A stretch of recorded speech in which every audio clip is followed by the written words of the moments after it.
All right, not to be Captain Obvious, but winter's coming, and this time of the year, we push out quite a handful of videos relating to diesel heaters, maintenance, and how to enjoy winter camping more. And what's funny about this is every year, it's not just with winter season as well. We see these trends throughout the year when we start pushing out certain content relating to whatever it might be.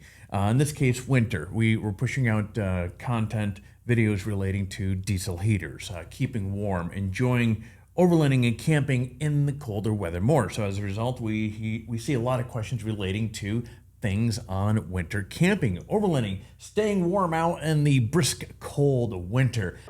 What's your point? Now, many of you have been asking comparison questions with the HCALORY and what I thought of compared to some of the heaters that I have tested. And I've never owned this. I've never touched a diesel heater from this company. Actually, I didn't know it existed not too long ago. And then our editorial team was sharing with me that we've been seeing some questions with regards to it.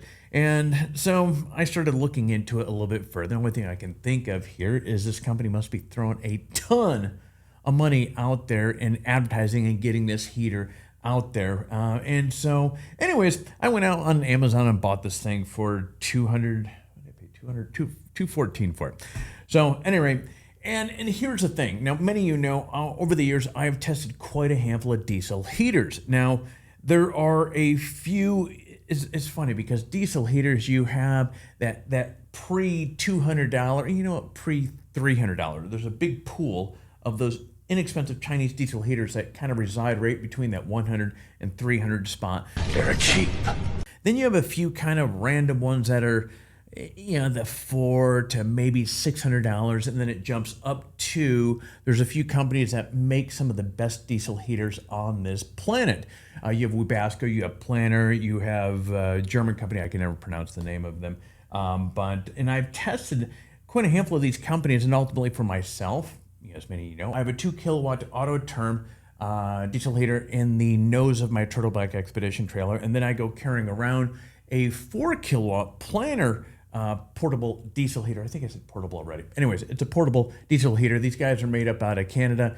Now, the reason why I really like these heaters is, you know, when you look at it, I think that the 2 leaders, in my opinion, are Webasto and Planner. And for me, I find the fuel pump a little bit less quiet with the Planner.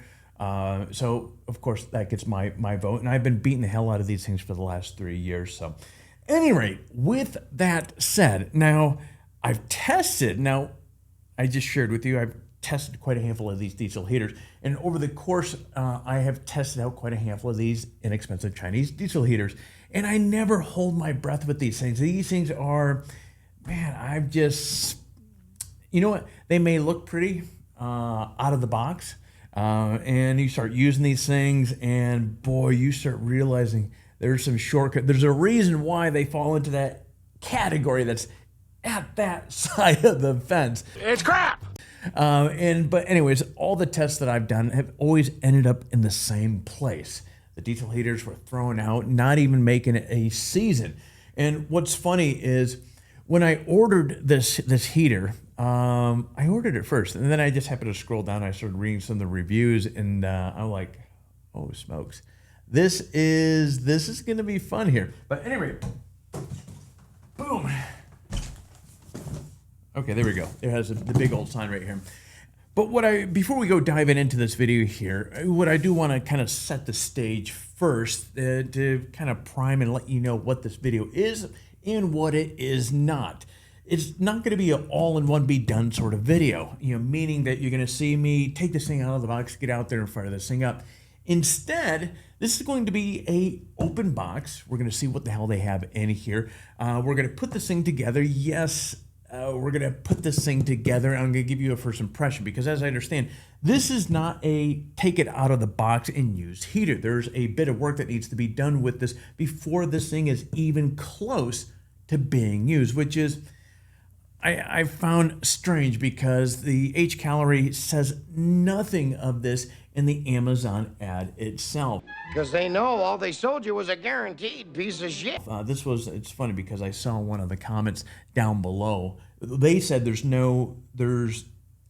quite a bit of, you have to put it together And then they said, this one person mentioned that there's no instructions. So of course we're going to see how valid that is. But anyways, back on topic. Regarding this video, this is going to be the first of a complete series on this heater itself. And I'm going to be comparing this brand new 8 kilowatt Chinese diesel heater to my 3-year-old Planner 4 kilowatt portable heater. So again, it's a heater that I've been beating the hell out of for the last 3 years. It's half the size of this one. So this is going to be a very interesting test. So what's going to happen here is the subsequent videos coming after this will be this thing being used out in the field, and we're going to have some fun looking at some thermal cameras. We're going to be taking a look at the temperatures. We're going to be looking at decimal ratings and so forth. We're going to break this down. I'm going to share with you what I like. I'm going to share with you what I don't like. You may agree, you may not, but ultimately, at the end of the day, many of you who are asking questions with regards to this heater right here, you're going to have a good idea if you decide to go out there and buy this thing, what your dollar's going to get you. But ultimately, at the end, with these sort of videos like this, my goal here is to kind of share with you kind of a review side of it, but also help educate you to make better financial decisions. You might want to think about buying a quality product. So if you want to be, overlanding, like anything else, is closely hinged to having the right gear. If you don't have the right gear, just like if you open up the hood of your vehicle and you need to do some work on there, if you don't have the proper tools, getting that job done can be a night and day difference to somebody having the right tools. And yeah, knowing is half the battle. But anyways, let's crack this thing open. So anyways, while I am jibber-jabbering or cracking this thing open, I'm going to jibber-jabber about this as well. So ultimately, what will happen at the end of the season here, you will have quite a bit of data between this benchmarked against a heater that I have tested for the last 3 years, and I will stand behind that planner any day of the week. That thing is an absolute champ. All right. So here we have, I can see, this is going to be, I'm going to try to share with you how this thing is packaged up. Okay. There is our fuel tank. I'll give them credit. It's packaged in there pretty nice. Okay, let's, you know what? Boom. Okay, that is it for the box. We're going to toss that over there. Boom. Styrofoam. Boom.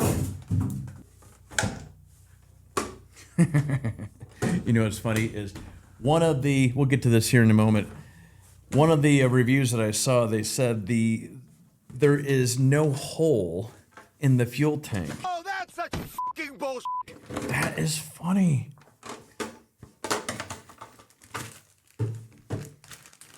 Okay, so there is the fitting.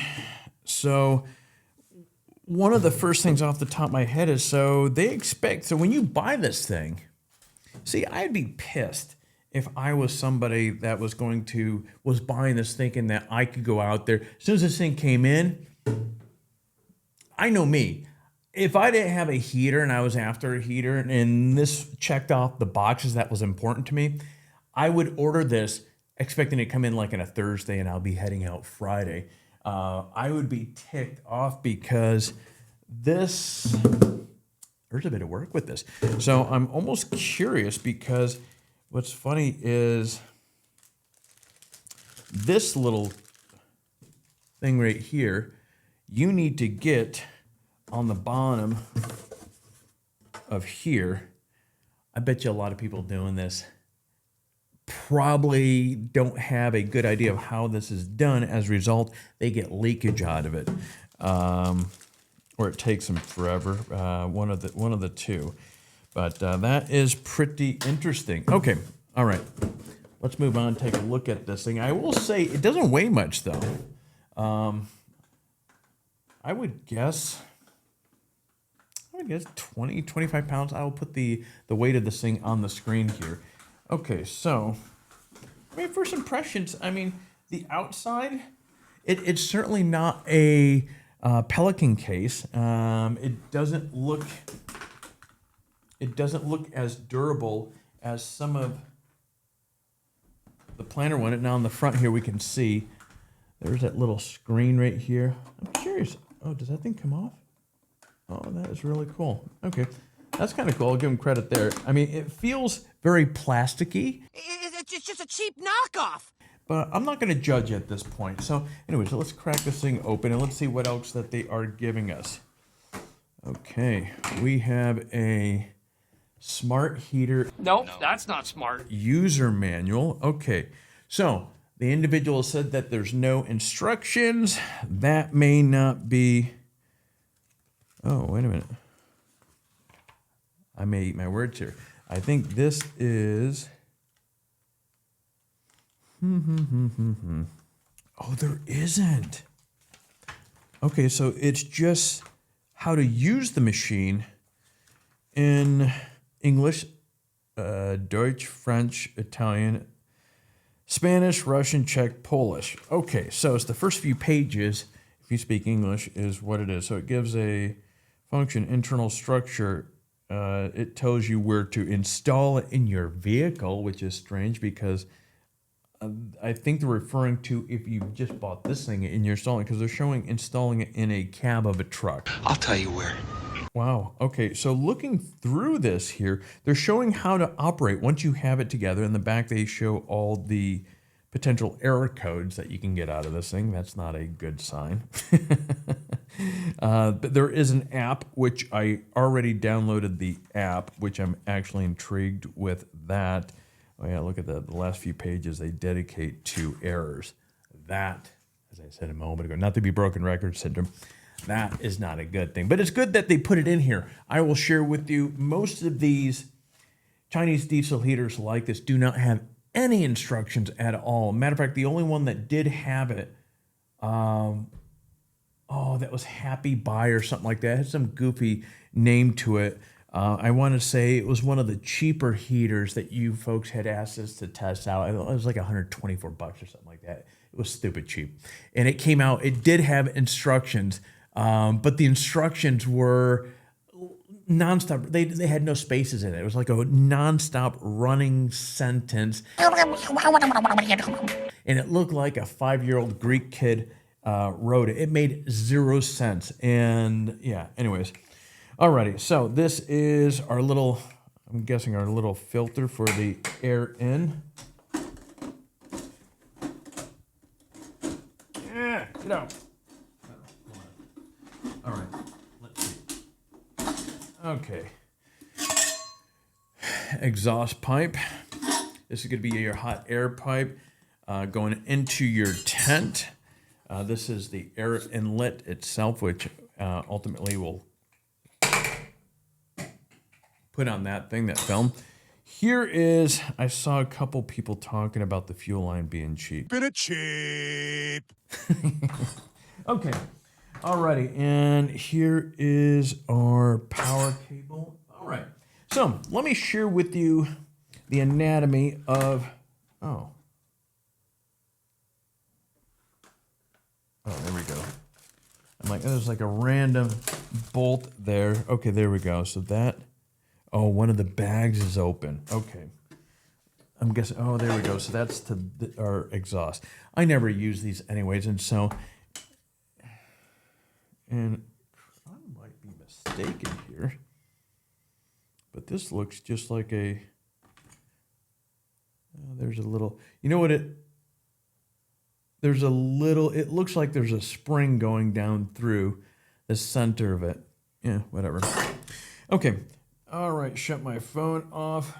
All right, let's break down the inside of this, and then we'll get to the actual putting this thing together. And you know what? So obviously this is the main heater unit itself, and one thing that I'm noticing right off the get-go, and this goes to show a lot of the inconsistencies when you buy these cheap Chinese diesel heaters. On Amazon, it shows, the ad says this is an 8 kilowatt heater, and here it is right here, heating power 5 kilowatt. Doesn't get more. I mean, again, there's a lot of mismarketing information being used here, which is typical for things coming out of China like this, these diesel heaters. So anyways, so this is the main heating unit right here. The left-hand side over here, you can see there's a little bit more of a insulation around the pipe. This is our exhaust going out. This is going to be potentially very hot. On the other side, we have the air inlet coming in. So it's good that they do have these separate. Here is your fuel filter, or your pump rather. Actually, I don't see.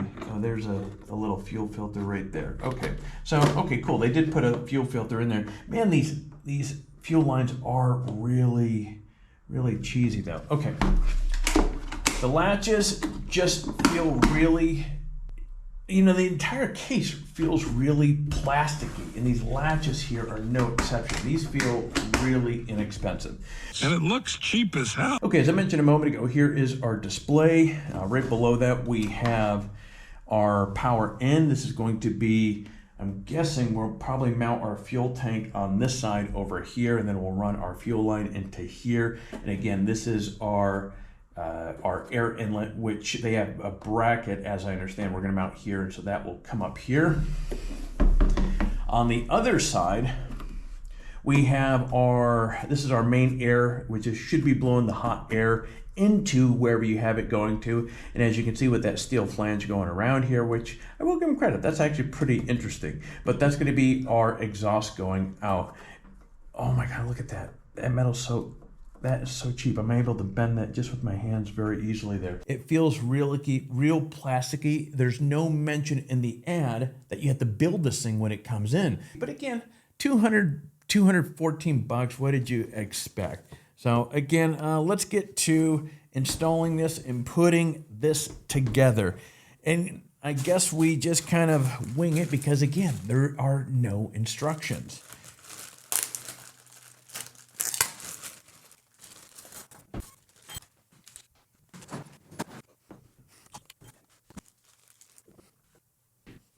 Now, something that you have to keep in mind when you are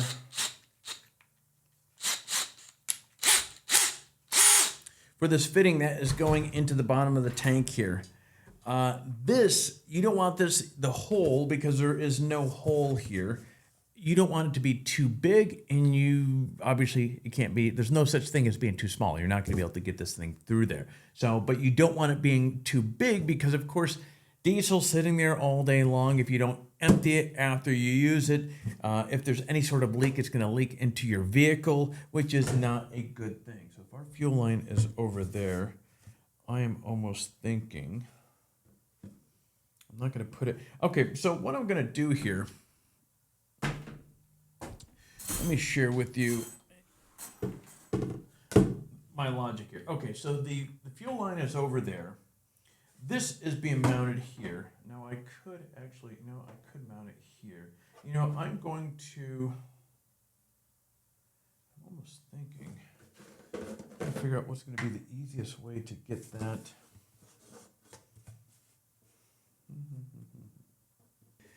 My planner has it kind of facing out on the front, and so I'm going to do that. I'm going to put it on the inside because I think that will be the easiest way for me to get that over there. Now the question here is, how do you get this thing, once you have the hole drilled, how do you get it out over here? And I have a idea.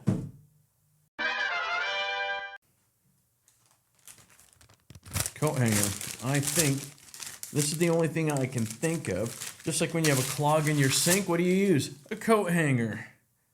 Yeah, all right, here we go. I think this should allow me. There we go. All right, so let's.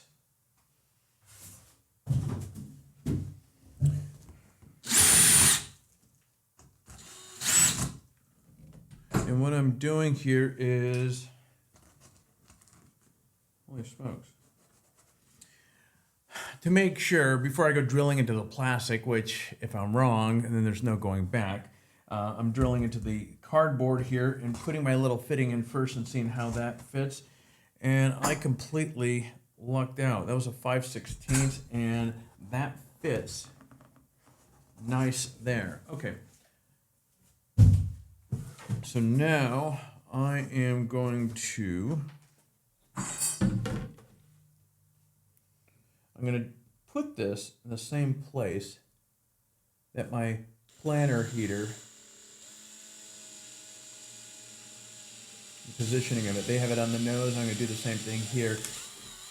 And it's kind of hard. It actually works out better on the front here because you have this kind of beveled part going in here, and it's thinner in the back than it is on the front. Again, there's no instruction, so I'm completely winging it. So if any of you have put this thing together and if you see something that I've done incorrect, let me know in the comments down below, because I'm letting you know I'm winging this. No idea what the hell I'm doing. All right. Oh, that was a close one. I did see there are 2 rubber gaskets in there, so I'm going to take one of those and I'm going to put it on the top of this here. And what I have done here is I have the coat hangers just kind of, the twisty part is kind of jammed or wedged inside this thing. I'm trying to straighten this out here because I need to fish that through. Oh, you gotta be kidding me. This could be a... Oh, you know what? Actually, boom! Yeah! Holy smokes. I thought that was gonna be a pain in the butt. You really lucked out. All right, cool. All right, that's jammed in there. Let's take the other rubber grommet that they have there and put that on there. Okay, so now I'm guessing I should have checked which is which first. Okay, I'm thinking this one with the little washer thing on it is going to be, yeah, there we go. All right, so that is... Here's the thing.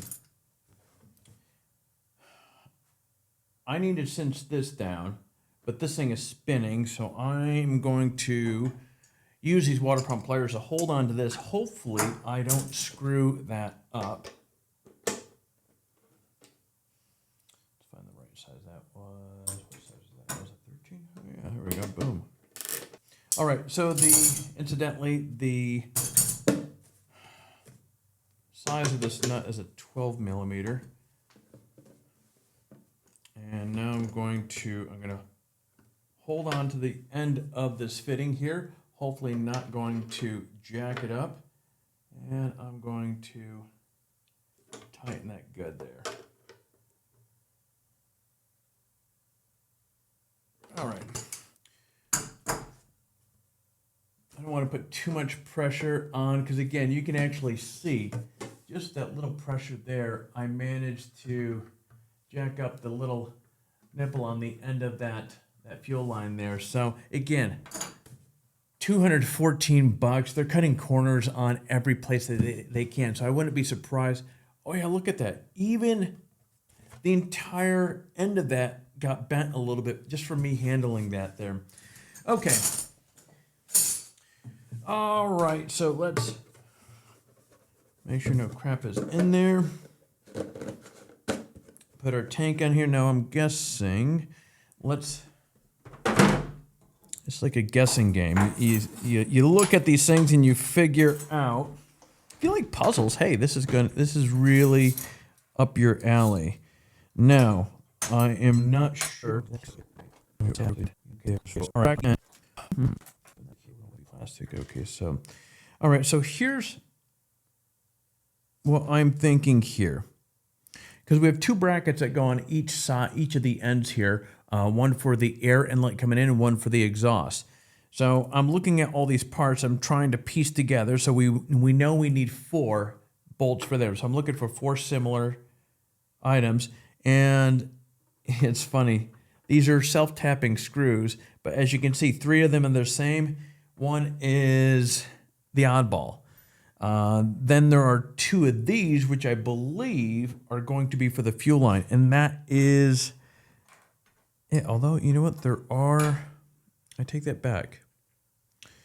There are these little things right here, but there's only 3 of them. These are Phillips heads, little tiny ones. They are not self-tapping. I guess we'll wing it again once we get to that part there. So I'm going to lean towards...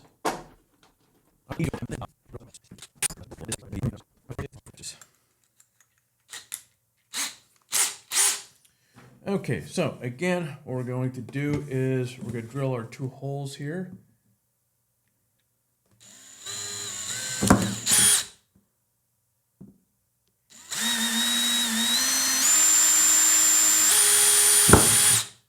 Boom, boom, boom.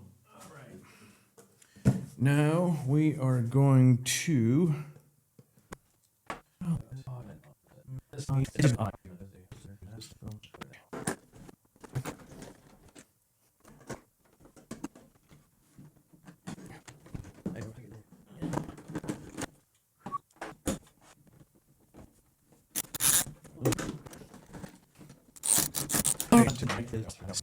All right, so we're messing around with that. So let's finish up the fuel line. And I have.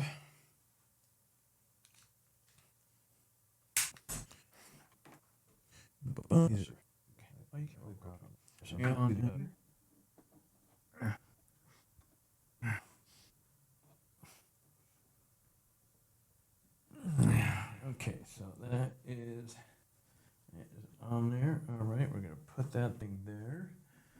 We're going to remove the little plastic.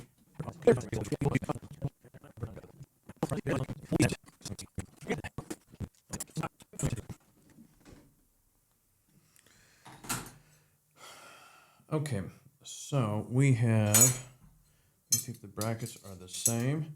Okay, these 2 brackets do look the same, so we're going to, this needs to go up here.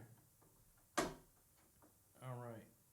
Oh, it's funny. You know what? These holes don't even line up. That is stinking hilarious. Okay, no, you got to do it upside down. Okay, my bad. All right, so this, the L part goes up. If you try to do it the other way, they do not line up. So I'm honestly not sure if I should use this one or do I want to use these. All right, I'm going to use the shorter ones because these just seem very overkill.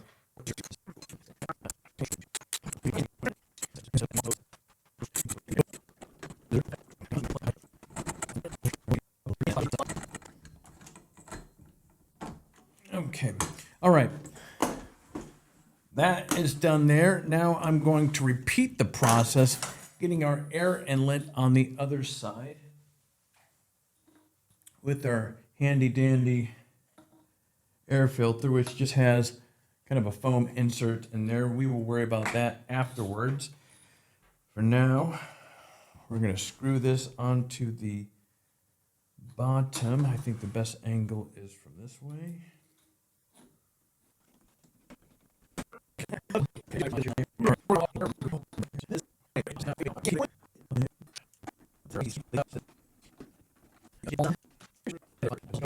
Okay, all right.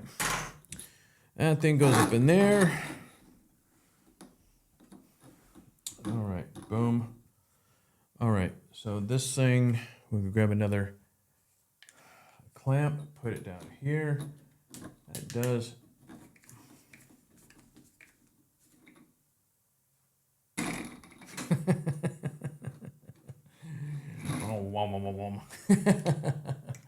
Okay.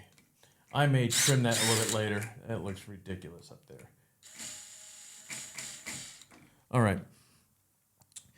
And there we go. Now, all right, pardon the interruption. It's Alex from the future. I'm actually editing that video that you're watching right now. And when I first set out with this project to review yet another Chinese diesel heater, even though the 4 to 5 others that I've tested over the years ended up in the same way, they just really, I found to be more of a safety risk, didn't do what they were supposed to, not at least on a longevity standpoint. Yeah, granted, they are cheap as heck, but there are so many things that just drive me up the wall with these heaters and so forth.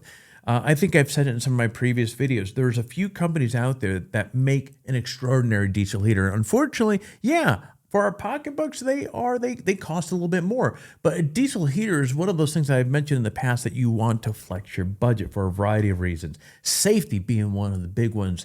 But as I am putting this video together, and I'm trying to be like as positive as I can with this whole project with the HCALORY heater here, so I don't come across as biased, and it has nothing to do with that. But there's just things that drive me up the wall with these sort of companies, with these with products like this. Now, as I mentioned earlier in the video, I ordered this, as we can see right here. The headline reads 8 kilowatt all-in-one parking heater. You know, they stuff it full of different keywords there from an SEO standpoint. But anyways, as we identified earlier, this is not an 8 kilowatt, it's a 5 kilowatt. So they're mismarketing here to grab people's attention. Now, on top of that, there's no mention in here that this thing needs to be installed. Now, here's something that I found really amazing. Look at this right here. It says 500 people bought this in the last month. Now, I am very handy in the garage. I've built enough of these things. I've worked on, again, I've tested 4 or 5 of these things out, and I had to work on these things. So I understand diesel heaters a bit here. So putting this thing together for me wasn't really a big deal because I understood how, where things went. But look at 500 people bought this thing in the last month. How many of those people bought this under the impression that, hey, as soon as this thing's out of the box, they get to go use it, enjoy that, and then realizing, oh man, I gotta do what? This is not a simple. It's funny. I was just chatting with somebody about this. It's not as simple as, you know, a couple bolts and screws to put in here. There's actual drilling in the fuel line and the fuel tank. It's a molded fuel tank that has no holes in it. I can't even imagine how many people out of those 500 that bought this thing just in the last month, how many of those have leaky fuel lines because they didn't do it right? Nothing against them. They might have bought this not knowing that they have to put this thing together. That drives me up the wall. And here's something else to consider as well from a safety standpoint. People that are not trained to put something like this together, dealing with fuel lines and all that other stuff, man, that's a huge safety risk. They're out there something that they probably duct taped together because there's no instructions in this thing. That's another thing. Now, here's something, again, I'm jumping back onto the Amazon listing here to pull some creatives for the video that I'm doing here for you. And then I started noticing something. Look at this. Okay, this fisherman sitting on the lake here. You notice anything strange about this, the image that they're using here? Well, dude is out there. Look at, there's no exhaust line. There's no air inlet. There's no nothing here. Where's the fuel tank? I can tell you what happened. Dude probably ordered this thing, got out to location. Well, hell, it's not going to run. So we did the photo shoot. Now, we all know this is a staged photo here. But dude, there's no way he's using that thing because there's no fuel tank on it. There's no nothing on it. Let's go down to this one right here. Wow, this hiker's taking this heater all the way up the top of this mountain here. Again, do you notice anything strange with this photo here? Where is the exhaust port? Where is the air inlet? And I bet you if we flop this thing around, there's no fuel tank on there. Now, dude just carried this thing, lugged this thing up to the top of this mountain, probably in the back of his, thinking that he was going to heat the back of his tent that's probably in his backpack there. He may have some tools to do some of the simple stuff, but if you don't have a drill bit, that fuel tank that is likely not on there is not going to get on there. Again, it's just marketing trickery that they've done here. Look at this dude sleeping with this thing, blowing out heat. Again, there's no pipes, there's no exhaust, there's nothing on here. They mismanage expectations, you as the consumer. But anyways, that is it. I will try to remain unbiased, but I wanted to point that out. Again, when you start listening to some of the jabs that I make on a heater like this here, there's good reasons with this here. They completely mismanage expectations. And I think from a safety standpoint, this is a product that needs to be pulled off of Amazon, or at least representation properly dialed in, set expectations correctly, let people know, hey, you got to build this thing, including fuel tank. Let them know what's involved in getting this thing up to speed here and being truthful with some of the data that they have on here. It's not an 8 kilowatt, it's a 5 kilowatt. But anyways, that's enough of me rambling here. Let you get back to the video. I never use these things, so I'm not going to put it on here because the planner doesn't have it. And so again, we're comparing apples to apples. I want to be able to get these two as close to same running scenarios because again, one of the things we're going to be testing and showing is the sound as well. And the last here that I was going to install, but it looks like you just plug it in. I'm gonna order a cigarette lighter port, or maybe some Anderson plug, and then we will hack into that, and that's going to be how we're going to tap into our power source. But friends, yeah, there you go. I think we are at, well, I'll put the time on the screen, how long it took to get this where we are. And I'm pretty handy in the garage. I love building stuff, so this is right up my wheelhouse. Now, again, I'm finding just strange. You have a lot of extra parts here. There's a handful of washers here. I have no idea where they go. You have this L bracket right here, which I don't know where it goes. These I know are for our pipe down there. And then there's these 3 little screws right here. No idea where they go. But anyways, that's going to tie it up for this video right here. Now, as I shared earlier, the next video is going to be actually out in the field where we're going to fire this thing up for the first time and do some basic testing. We're going to see how loud it is. We're going to see what sort of heat this thing pushes out. We're going to see how easy was it to start up for the first time. Yeah, I mean, look, first impression, it is what it is. It feels really inexpensive. It doesn't look terribly bad. From a visual standpoint, forget about the quality of the plastics and the material that they use with this here. It doesn't look, well, you know what? Let me take that back. Once this is trimmed, this I'm going to keep where it is, because I may even jettison that out the other way, a little bit out this way.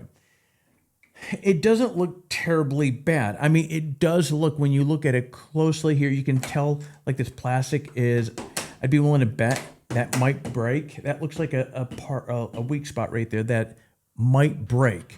But yeah, that's nothing further to say. Again, we'll see how this thing starts up during the next video. But friends, that is it. So stay tuned for the subsequent video where we're going to fire this thing up for the first time, and then of course we will pick it up from there.